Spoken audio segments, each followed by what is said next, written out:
Welcome to you all. Welcome to guests, to friends and to our speakers. It's really great just going around talking to people before the conference, and I know that there are former trustees of the William Temple Foundation here, other people with a long association, but also lots of new people and people who've come here through being in contact through Facebook and through the William Temple Foundation blog. So a really warm welcome to you all. It's great to see so many, and what a wonderful conference venue it is. I think we're all trying to work out what it means to big up female boffins, but Charlotte says that I'm going to discover what that means later in the day. So a warm welcome to Reclaiming the Public Space, which is a conference to mark the 70th anniversary of the death of William Temple Foundation. Charlotte said, I'm Peter Robinson, and I currently chair the Council of the William Temple Foundation. Now, the purpose of this conference is not only to commemorate the 70th anniversary of William Temple's death, but also to do this by exploring together the impact of his thinking on the place of religion in the public sphere. William Temple's legacy, of course, goes well beyond the confines of any one denomination or indeed the Christian faith. His legacy is a powerful one, and it's a legacy that continues to speak to us and many other people in today's world. I think it's really important to say at the outset that at the William Temple Foundation we don't regard ourselves as being bound by William Temple's way of doing theology, but we experience it most of all as a touchstone or a springboard to promote new and creative thinking and contributions that can make a difference in a complex and diverse world. Charlotte asked me to say something about what inspires me about William Temple. And I think if you were to press me on that, I think I would start by saying that in my ministry as an Anglican priest, so far, one of the things that really has inspired me is William Temple's commitment, as it was, to create spaces where people can talk about what is or was really important to them, often finding agreement around principles and, where it's possible, expressing consensus about complex issues. And I've always felt that that can apply as much locally as it can nationally or even globally. But I think if you press me even further, I would say something about the way that William Temple and his thought holds action and thinking together. If consensus is reached, if principles are developed, for William Temple, it's never consensus or agreement for its own sake. There's always, if you like, an action plan, as there is in his 1942 book, Christianity and Social Order.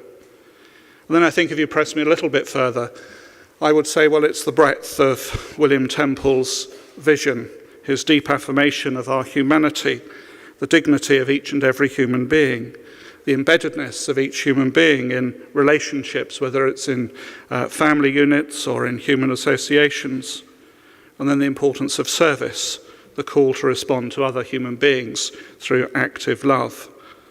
And those might sound simple and straightforward things, but I believe, and I know the members of the William Temple Foundation believe, that although simple, these are still potentially significant, deep drivers for radical and inclusive change in our society. I hope as the day goes on, others will say what inspires them about William Temple. But let me just say a few words about the William Temple Foundation as we head towards our first speaker. The William Temple Foundation was set up as a memorial to the Archbishop, and was first of all set up as a theological school in 1947, just shortly after William Temple's death. So we in the foundation are not very far from marking our own 70th anniversary. In those 67 years, while staying true to our guiding principles and continuing to promote economic and social justice informed by progressive Christian values, the foundation has adapted and changed and re-emerged in a whole number of forms. From a school in North Wales to a college without walls, and then a board of social responsibility operation in Manchester, we're now a research hub working nationally with our staff based in London. but still with a rooting here in the northwest in both Chester, where we have a very strong partnership with the university, and also here in Manchester for historic reasons. And throughout these many years, I believe we've remained at the forefront of the debate on religion in public life.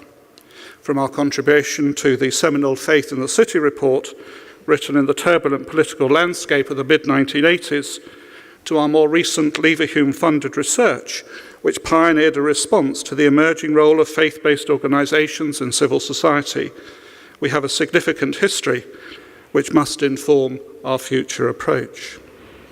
And recently we've been thinking about that future approach. The last 12 months have been a big one, a big year for the Foundation, and we've undergone a major rebranding. We've carefully re-evaluated our focus, and we've launched an engaging, modern and audience-focused website. I hope you've already seen it. This refreshed approach, we know, has already reached new audiences. Some of the proof of that is here today. And if this conference is your first interaction with the Foundation, then an especially warm welcome to you. We hope this won't be the last time we meet and that we may keep in contact with you. But to our many dedicated long-term supporters here today, it's my pleasure to reintroduce you to the Foundation as a research and ideas hub, working through partnerships and networks to advance cutting-edge empirical research on religion and public life, as well as creating much-needed spaces, such as this one today, for critical reflection on society's big questions. Through research, teaching and training, we connect academics, religious institutions and community activists. Working with faith-based and secular thinkers, we exist to promote the economic, social and political well-being of society. I want to say thank you in particular today to Len Collinson, a long friend of the Foundation, who is a primary funder for today's conference through Collinson Grant Management. I want to say thank you for our speakers for being here, and to say that we very much look forward to hearing from you all.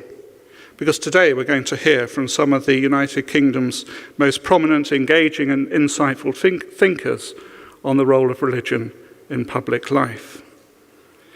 But it's not just the speakers we want to hear from. And behind me on the screen you can see the Twitter hashtag for today's event, hashtag Temple70. I'm told that it's not rude if you've got your BlackBerry or your iPhone out and you want to send a Twitter. Charlotte said that's how it is in today's world. So let's have a debate on Twitter as the day goes on. But without further ado, it's my great pleasure this morning to welcome our first speaker to the stage. Lord Raymond Plant is a Labour peer and an academic. He's currently Gresham Professor of Divinity. Recently, he's given the Sarum and Bampton Lectures in Oxford and the Stanton Lectures in Philosophy of Religion in Cambridge, and also the Scott Holland Lectures here in Manchester. Raymond is someone who's written extensively on politics, philosophy, theology, and history. So I'd be grateful, please, if you would welcome Raymond Plant as our first speaker.